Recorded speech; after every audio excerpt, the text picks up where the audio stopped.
Hi, I'm Toby Brown, and I'm here at Harvest for the Hungry Garden in Santa Rosa.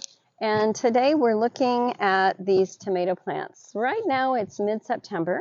Our big time for growing for tomatoes has pretty much passed. So at this point what we want is for the fruit that's on the tomatoes to ripen up.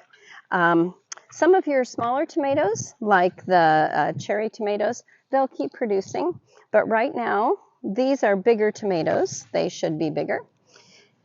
And we want these all to ripen up. So you notice all of this beautiful new green growth. A lot of energy from the plant is going to this green growth. So I want to stop that and send the energy back down to the rest of the tomatoes so that they will ripen and the rest of the plant. So what I'm going to do is I'm going to look, see there's some nice tomatoes. And what I want to do is I'm going to take this one.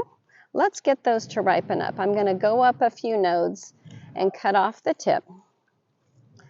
And so the energy will go back into here. But I want to also be careful to not have these so that they're exposed to the sun, because you know we just had some really hot weather.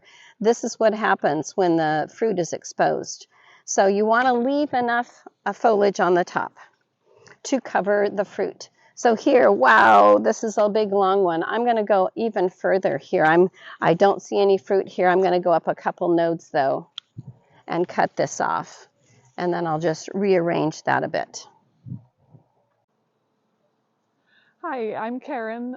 I'm at Harvest for the Hungry Garden in Sonoma County. It's the middle of September, and this is following on from the pruning of the tomatoes that we just showed you. This is our butternut squash. It's a winter squash, and you can see we have a nice one right here. And we're looking at the same issue on these as the tomatoes, that we would like them to ripen, as many as can ripen before the season ends. And so we want to take some of the tips and the ends off so that the energy isn't going to the end and new growth in the leaves, but it's being put into ripening the fruit. So this squash right here, this is the end of the vine, you can see, and I'm going to cut that back to about here.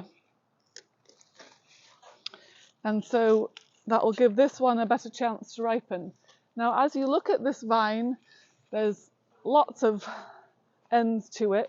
And this one here, it has some just so sweet little fruit on it. Look at that.